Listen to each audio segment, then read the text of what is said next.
कर्नाटक के वज़ीर आला बसवराज बोम्मई ने मंगलुरु में सहाफ़ियों से बात करते हुए इत्तला दी है कि हुकूमत ने फौरी तौर पर वोटर डेटा की चोरी की पुलिस इंक्वायरी शुरू कर दी है। बोम्मई का बयान ऐसे वक्त में सामने आया है जब कांग्रेस इस मामले पर उनके इस्तीफ़ा का मुतालबा कर रही है।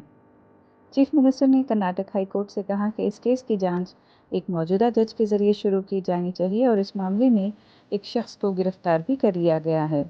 मज़ीद इक़दामात फौरी तौर पर किए जाएंगे।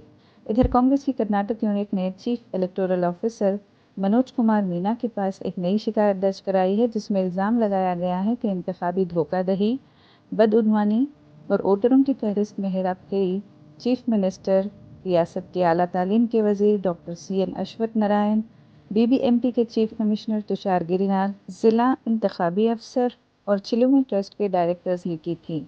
कर्नाटक कांग्रेस के सदर DK शिव कुमार ने इल्ज़ाम लगाया है कि चिलुमे ट्रस्ट के पास वोटर रोल सॉफ्टवेयर का पासवर्ड है, जो सिर्फ BBMP के अहदेदारों के पास होना चाहिए।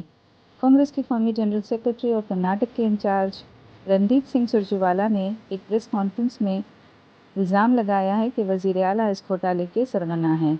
उन्होंने कहा कि वोटर गेट या वोटर डेटा की चोरी के स्कैम में बसवराज बोम्मई को बेनकाब कर दिया गया है। सुरजेवाला ने सवाल उठाया है कि चीफ मिनिस्टर और BBMP के चीफ कमिश्नर तुषार गिरनार के खिलाफ कोई FIR दर्ज क्यों नहीं की गई, और हैरत है कि चिलुमे ट्रस्ट के जरिए मुकर्रर करदा बूथ सतह के अफसर के खिलाफ क्यों मुकदमा दर्ज किया गया। सुरजेवाला ने यह भी पूछा है कि शहर भर में वोटर डेटा इकट्ठा करने के लिए चिलुमे ट्रस्ट को इतने लोगों की खिदमत हासिल करने के लिए किसने फंड फराहम किया है।